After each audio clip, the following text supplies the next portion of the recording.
Yeah, this is the C-Town Rivals podcast where each and every week during football season, we come at you. We come at you pretty good and break down all of the Chandler area high school football. Today we are at PodWorks Studios and I bring in my two guys. I've got Adam Beadle with me to my right and of course got my man Ralph Amsden. And let's start off with Adam in this case. Adam, we actually get to high five one another. How about that? While we're doing the podcast. How about that? I'm doing great. It's great to be out here in a cool little studio here, and obviously we got our backdrop behind us right here, and it's just a lot of fun. Excited to do what we get to do every week, and that's talk about these Chandler schools. Absolutely. And Ralph, you and I have done the podcast in many different places, and very cool that, hey, we're in a different location today, Ralph.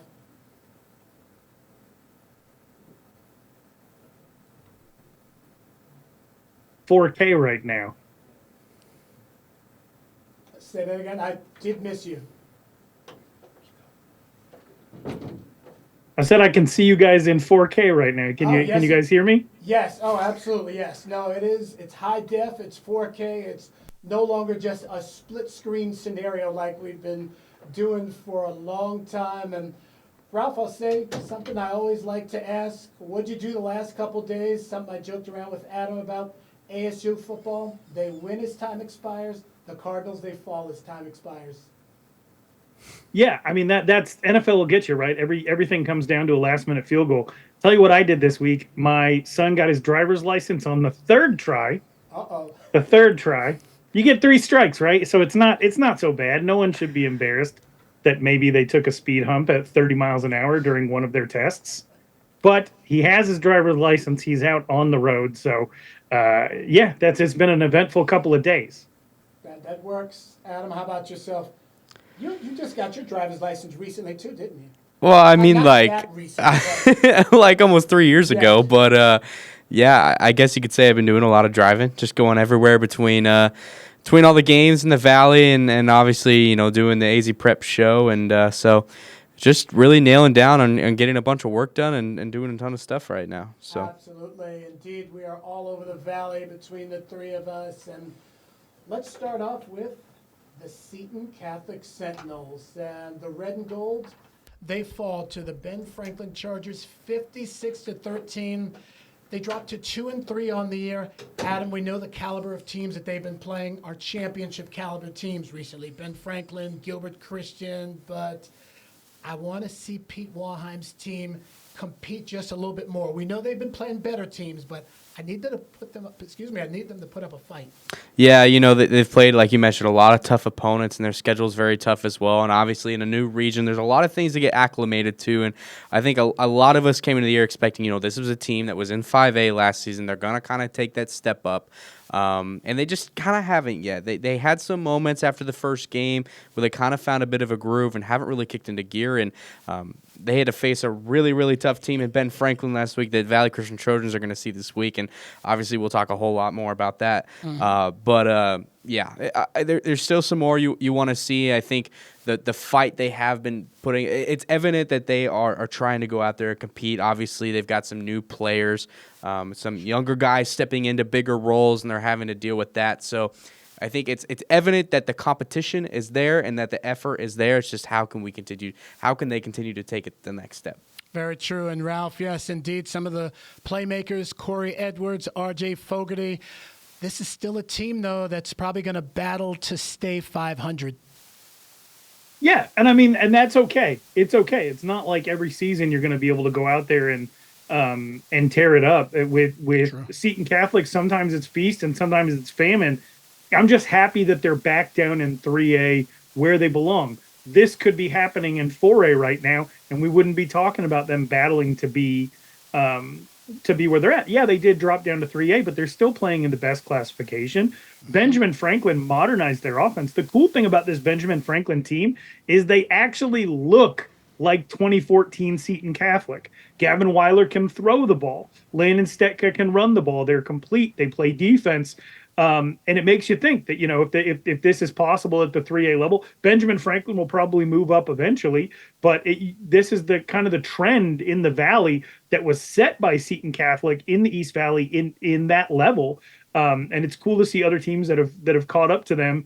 They just have to get to the point where they have some consistency in the passing game. And they have to have years where they have upperclassmen offensive linemen. And that's not going to happen every year at Seton Catholic. It's a tough place to be a Catholic school because a lot of times in a lot of places like where you're from, Brett, sometimes the private schools are the best places to go.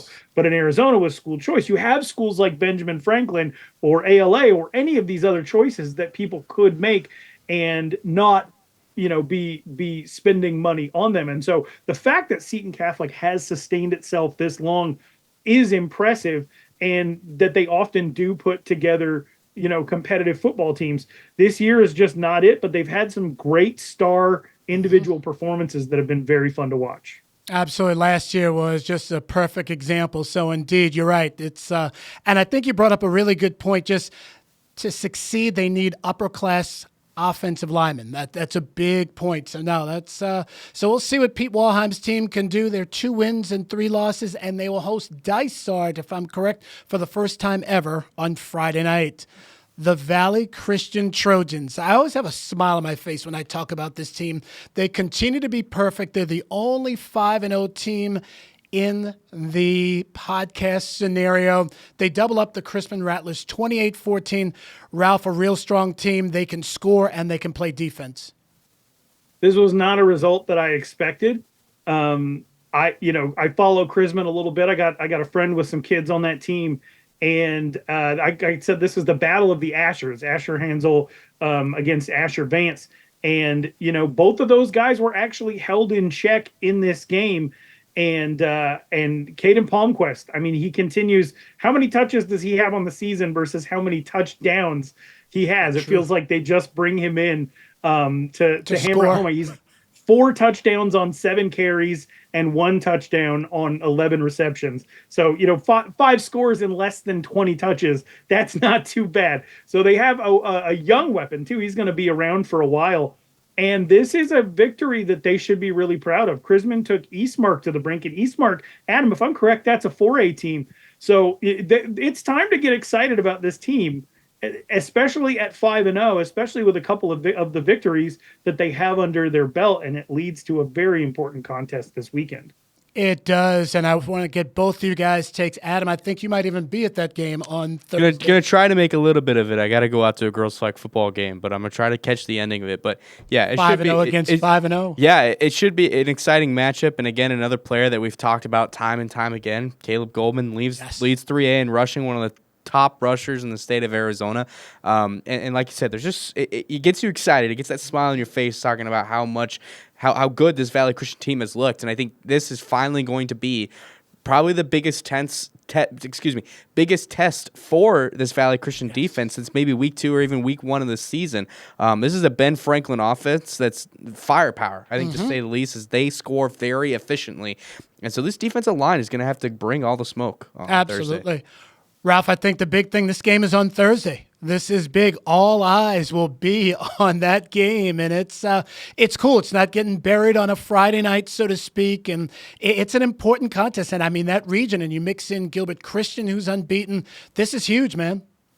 Absolutely, and it's out of the way of that juggernaut Arizona State game that's swallowing up high school. I hate college football being on a Friday, but at least Valley Christian gets to kind of escape that, and all eyes are going to be on this game on Thursday night. Absolutely. And indeed, let's slide over to a team that played this past Thursday night, the Arizona College Prep Knights. Look at this team go. They upend Sunrise Mountain 38-21. They improved to 4-0 on the year, 7-7 game after 1 quarter. 3 ACP touchdowns in that second quarter, shifted the game in the Knights' favor. Adam, we know that Evan Heinrich, he's out for a bit, but QB2, not bad at all. Yeah, Gunnar Schmidt had a real strong performance, and I think part of when you look at that first quarter versus that second quarter is just figuring out the rhythm of the offense. Obviously Gunnar Schmidt's got to communicate with his guys a little bit more. Maybe he's not always used to talking to all the guys in the first team and really connecting with them from plays, but I think what's evident as you watch that game, you can see kind of maybe some of the struggles they had early on, and then once they get into the second quarter, they really kick into gear. And so credit to Gunnar Schmidt, and I think a big thing about this ACP team, and I think a lot of us maybe thought that, with the injury to Evan Heinrich, that they might take a small step down, but I don't think that's the case at all. This ACP's team is still very much a contender and one of the top maybe 6 or 7 teams in 5A. Absolutely. And Ralph, last year they seemingly had a 3-headed rushing attack. This year, yeah, maybe it's only 2 guys, Max Sasso and Ja'Cory Horn, but at the same time, they're getting it done. Sasso breaks off for 127. Ja'Cory Horn, he also leads the way as well, taking a lot of pressure off that quarterback situation. Yeah, it really is, because, and I think anybody who's followed football for a long time knows this, that when the injuries start to pile up, if you can run the ball and stop the run, you're always going to have a chance. And so Arizona College Prep, 40 carries, 224 yards, 5.6 a carry is about where you need to be at the high school level. And meanwhile, on the other side, the longest run they give up all night is 8 yards. But guys, I was wondering if you saw one particular stat in there, a little 38-yard pass completion from a freshman named Crew Zellner. Did you catch that? I knew he played, but I didn't realize that was the scenario. And yeah, like you said, he's a freshman. That quarterback room is strong. That's what we can say. Wow. That's I don't think they have a whole lot to worry about over these next few years, Ralph. No. Apparently, we told them to do all their worrying this year, and they told us to be quiet. So. Yeah, they did. I mean, I look at what ACP is doing, and it's just impressive. I think that's probably the simple, basic word, because, yes, they've had massive success the last 2 years, especially obviously last year. I mean, they go to the state title game, and yes, we know they've gone through the coaching changes, and I'll be one of the first to say, I was like, oh boy, here we go. What's going to happen? Yeah, we know what's happened each of the last 4 weeks. Derek Zellner and family, it's fair to say they're winning. I think it's even evident. You look at some of the stuff they did this summer, and I got to watch them a couple of times out at an Arizona State 7v7 tournament, and I think they were out there 3 times, and all 3 times they made it to the semifinals. Granted, they didn't push through to the finals, but I think that just goes to show something, again, we've talked about week after week after week. The buy-in of this ACP team under head coach Derek Zellner is incredible. And so to see what they've been able to accomplish in a short amount of time together with a coaching staff, with this new head coach, is incredible. At the 5A level. At the 5A level. Again, moving up, taking that step up. Indeed, and they head over to Gilbert High School on Friday. They'll take on the 3-1 Tigers. That's Derek Zellner's former high school that he used to coach. These 2 teams, they actually met back in 2022, and ACP was a winner 22 to, actually, I don't even have that score in front of me. I thought I did, but I don't. The one thing I can tell you is that Gilbert was a 5A team at the time. ACP was a 4A team. So the Knights kind of have the Gilbert Tigers number, and we'll see what goes on Friday night. Sliding over to the Casteel Colts. They take care of business with a 30-18 win over Boulder Creek. Ralph, Joe Bushman's team evens its record at 2-2. Great to see, yes, even though the Jaguars, they're 0-4, I still consider this a quality road win. Oh, it definitely is. It definitely is. And I mean, the thing I liked about this game is, obviously Casteel's not what Casteel's going to be. They didn't really put this game on any one individual player's shoulders. Yeah, Wyatt DeFreitas got 28 carries. Yes. But of the 10 receptions that were completed by Gunnar Choi, that went to 7 different players. 4 different players had a tackle for a loss. DeAndre Taylor had an interception, and both Luke Heron and Logan Voss blocked an extra point and a field goal. And that's the other thing I like about this team, is that they never really let Boulder Creek feel completely good about something that they did. They drive down and they get a touchdown, you block the extra point. They drive the field and they're ready to kick a field goal, you block that. And so they were able to compete in special teams. They were able to make up for a couple of turnovers and mistakes on the offense. And they were able to withstand the same guy that's been torturing all of CUSD, wide receiver Joey Longo, who had 4 catches, 111 yards, and 2 more touchdowns to add to his list. He's still torturing everybody. He's a stud. I mean, Joey Longo is a crazy. stud. Adam, I'll ask you, 2-2, certainly better than 1-3, because Casteel has some winnable games in front of him. And I think that's what I like, the fact that, all right, they're 500 through the first 4, and the road looks very favorable for them to have a winning record. Casteel is in a very unique situation where they could really be able to go on a run here. I feel like you're playing a team against Mesa who had a huge week last week, and obviously they're going to be very hungry hunting for that 700 win this Friday. Wow, that could come against Casteel. Yeah, so wow. they're definitely going to be a little hungry in that game, but it could come with some people who we never thought would be playing. Right, potentially. There's that.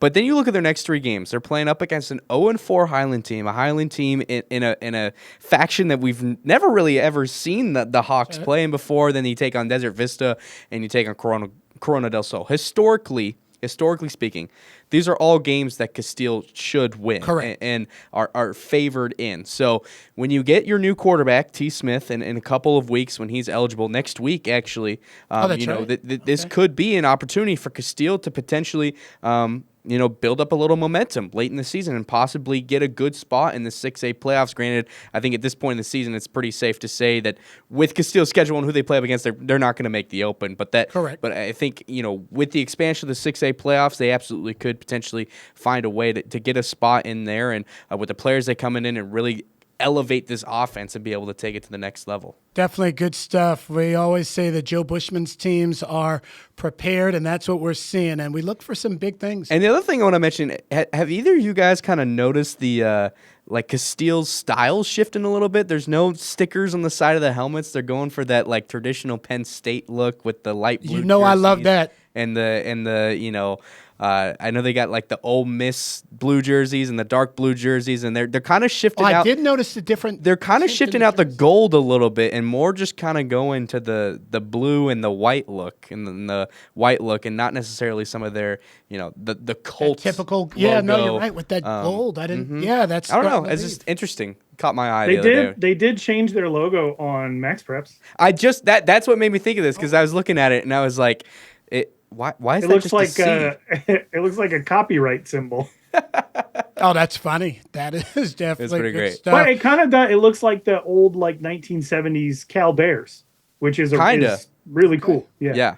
So I don't know. It's just something that caught my eye when I was watching some film the other day. And we're certainly going to catch up with Joe Bushman in the near future. He's definitely a guy who I'm sure is looking forward to being part of this podcast. What he's bringing to the table over there it's really fun. I can definitely say I have a very newfound interest in the Casteel Colts. And I'll say we have a newfound interest here at PodWorks Studios. This is our first time in this building, and it's pretty cool. Like we said, we get to high-five one another. We get to chat with Ralph, just a totally different setting. So we fully appreciate PodWorks Studios being a big part of C-Town Rivals. Another squad that is part of C-Town Rivals, the Perry Pumas. They're now 2-2 on the year after they bust up the Highland Hawks 35-10. Kael Snyder, he comes up with a really nice game, 278 yards, 3 touchdowns. His favorite receiver on the night, sophomore Amos Augustine, 156 yards on 4 receptions. Adam Perry jumped out to a 22-3 lead and never looked back. Yeah, this is kind of the Perry we've been waiting to see all season long. An explosive performance from Kael Snyder, Amos Augustine stepping up to the plate, and their defense making plays as well. We know what Highland's offense is capable of. Granted, I think they're going through a couple of injury issues, quarterback issues of their own, but good to see the Pumas come out, kind of get a statement, and be able to build on some momentum going in the rest of the season if we kind of reach the midway point. We have it. It's weird to say, and Ralph, this was a game that They needed to win. They needed to get this W. They've got a tough slate. At some point, they have 3 straight road games, which you don't see often in high school football, with the last of those road games being at South Point. So they've got an uphill battle, but they got the W, which was big for Ortiz. Yeah, get some pressure off your back. Go out, have a 250-yard passing game, which you hadn't done the 5 previous times out. It's got to feel really good. Get somebody else involved. You have people rising to the occasion, like Amos Augustine. That's probably the biggest game of his young career. And you're able to withstand a Highland defense that still has Grady Crandall, and they know he does because he had 10 solo tackles in this game. They still have some talent out there. They're just having a down year, but you can't feel sorry for anybody because nobody's ever felt sorry for Perry. That's right.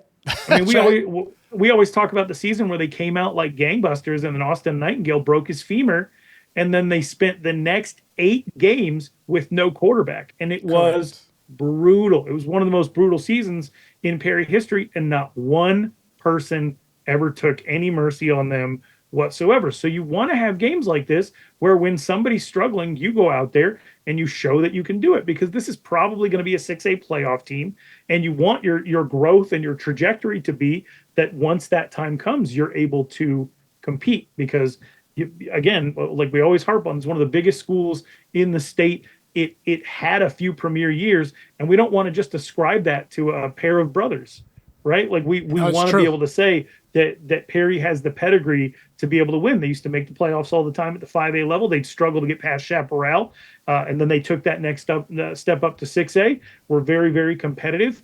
And now, we're all just waiting for them to kind of break through that barrier.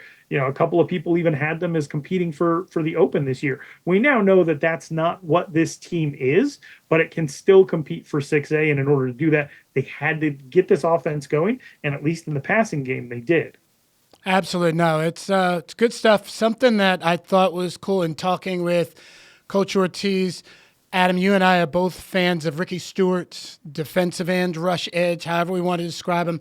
He did get 1 carry for 5 yards. I didn't realize he's actually in their short yardage package, which is cool. I mean, when you got a guy that's as big as Ricky Stewart, I think the smart option would be to let's stick him in running back and try to just go halfback dive and see if we can get a couple of yards out of it. Correct. He is definitely an athlete, that's for sure. Home game for Perry this week against Corona del Sol. Both teams are 2 up and 2 down.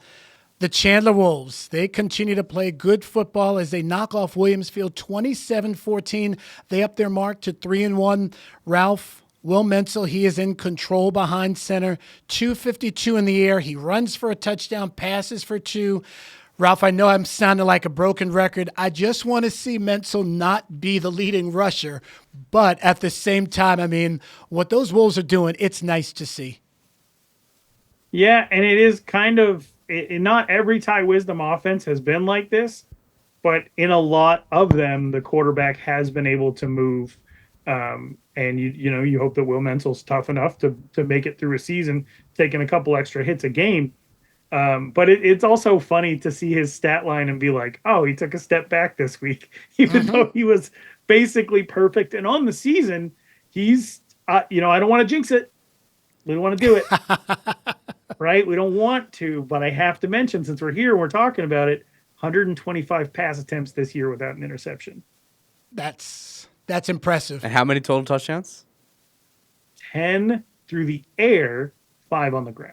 That's pretty impressive. That's nice right there. And Adam, I'll say the thing that I'm liking about Chandler, they're not just winning games, they're beating people. Like, they are beating people. They are physical. They're getting after it. And it's one thing, oh, hell, they won 20-14. No, they're taking it. They're out there taking it. I think so, too. And I think a lot of people got to remember about this Williamsfield game is this is a really talented Williamsfield team, a team that held Basha to, a 7-point game at halftime. Granted, Basha was able to kind of run away with it in the second half. But to see Chandler, go out and just it seems that the energy never really runs out for the Wolves, right, and that they're always going to compete. And I think from game one, that's kind of been the story. Seeing the way they finished off the game against Centennial, getting that last drive and the touchdown from Maxwell Sprott, and just the way they conduct their offense, conduct their defense, the way they go about their business.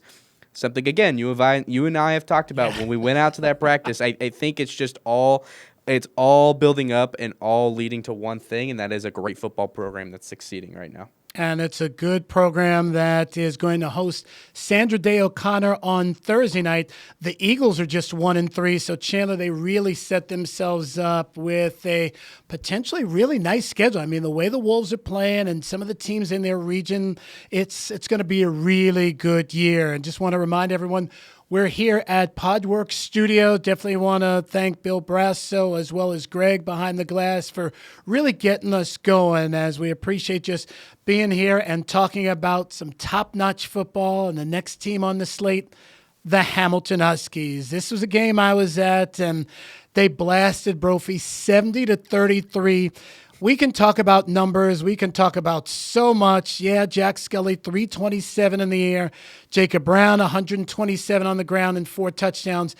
But it's Roye Oliver. Roye Oliver, a punt return for a touchdown.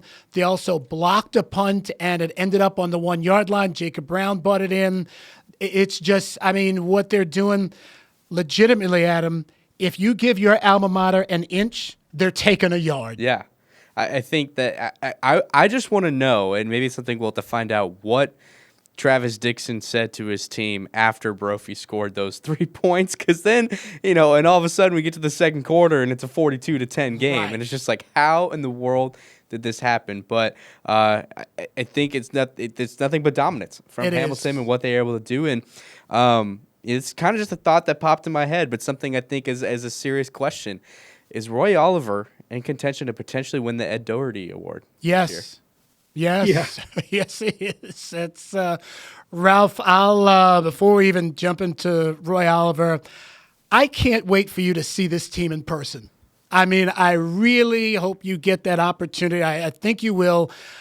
Obviously, I've seen a lot of Husky football, and just with Travis Dixon's enthusiasm, I mean, he's so cool. I mean, what the culture, the organization on the sidelines, I mean, it's fun. I mean, different guys stepping up in, I mean, even when I say the other running back, Roebuck, he broke off for 100 yards. So it's not just Roebuck. Jacob Brown and Skylar Cole.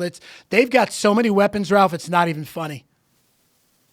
It's cool to see, but I've never seen anything like it. I'm not going to pretend. We spent a decade talking about, like, is Hamilton going to come back? And we're looking behind us. We're looking over our shoulder. And they laughed us while we were turning our heads. They're way out in front.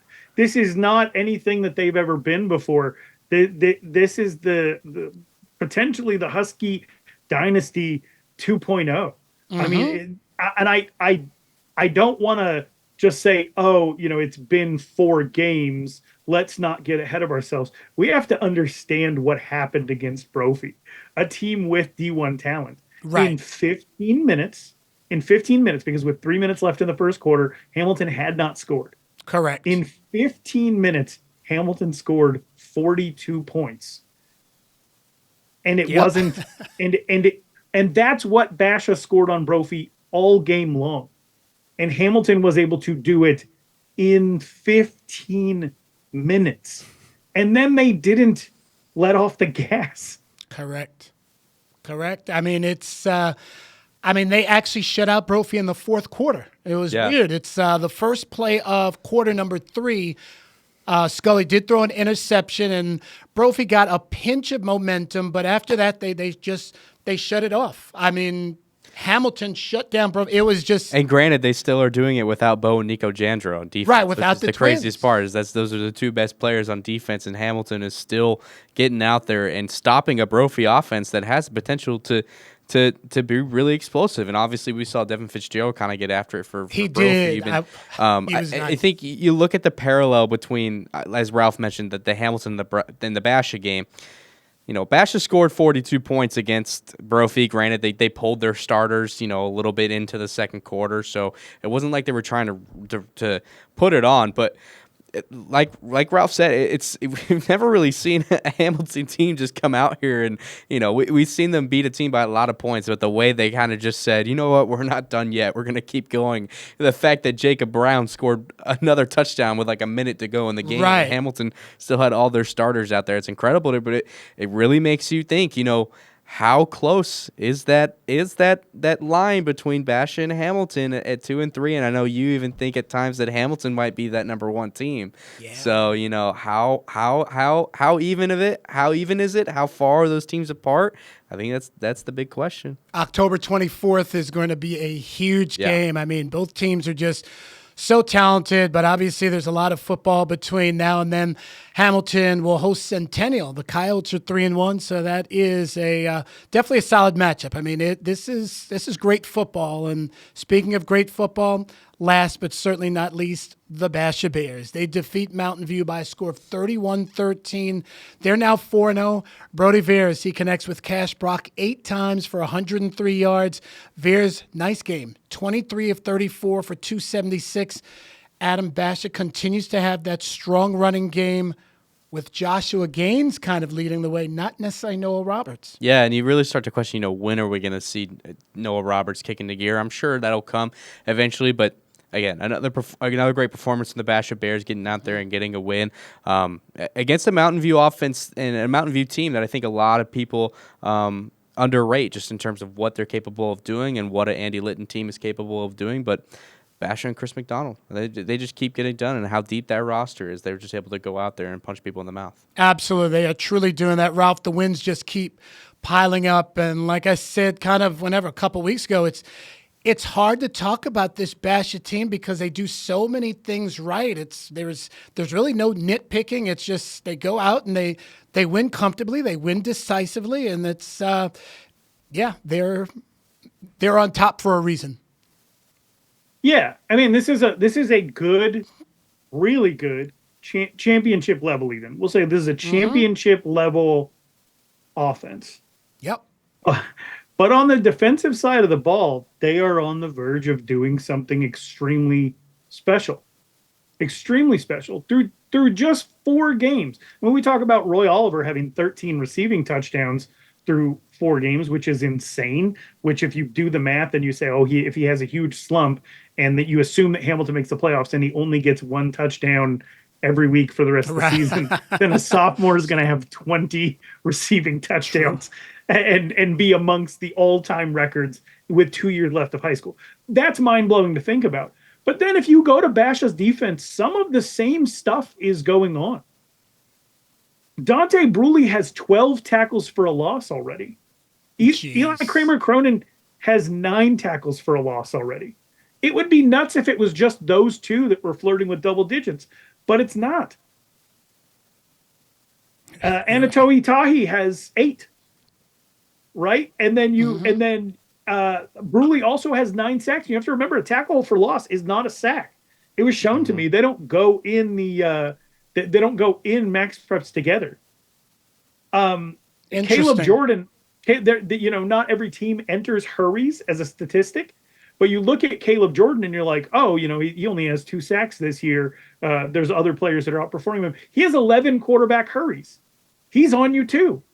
And then outside of all that, got Landon Wade, who's a 6'5", 260 sophomore who had a game-winning sack at one point. They have 6 interceptions as a team and 2 fumble recoveries. They're averaging 2 turnovers per game, and that's besides Knox having 3 blocked kicks. And the craziest part about that, the 2 players you mentioned, Landon Wade and Caleb Jordan, those aren't even guys that are really necessarily full-time starters. Right, they're not the highly touted guys. And they're still out there and leading statistically and doing big things. It's just so mind-blowing to see. It's deep. I mean, when I say deep, they are deep. I mean, they can hit you in ways because we haven't even talked about the offensive line, which is ridiculously huge.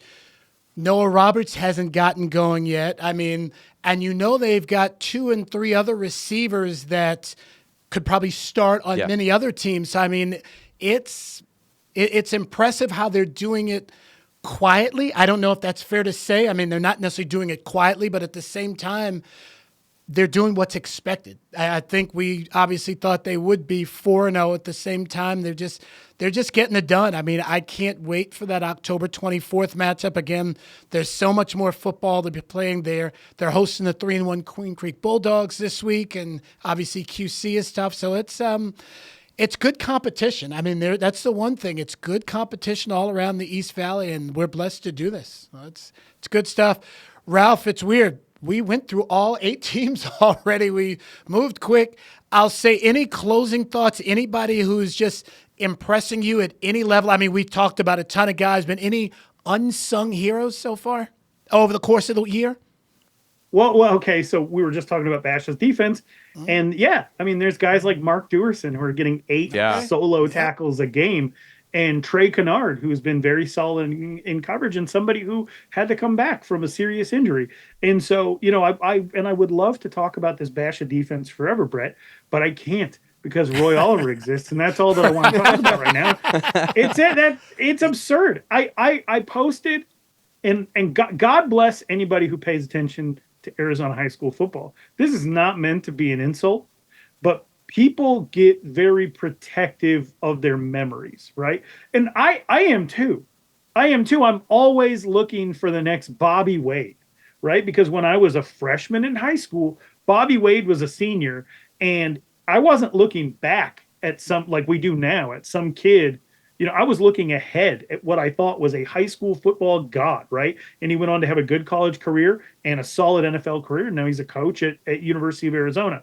And there's been flashes of that over time. I missed the DJ Foster era, but I got to see Byron Murphy and Christian Kirk at Saguaro. I got to watch Chandler build this team with incredible running backs and receivers. We got to see Basha have some record-setting offenses and have at one point, the number 1 quarterback in the country, the number 1 dual threat in Ryan Kelly. We saw who ESPN believed the number 1 quarterback in the country was, in Dylan Raiola for a minute. We've seen so many people come through, and I get that people want to be protective of the memories that they have. But I posted this, and I mean it. Roye Oliver actually has a chance to be the GOAT.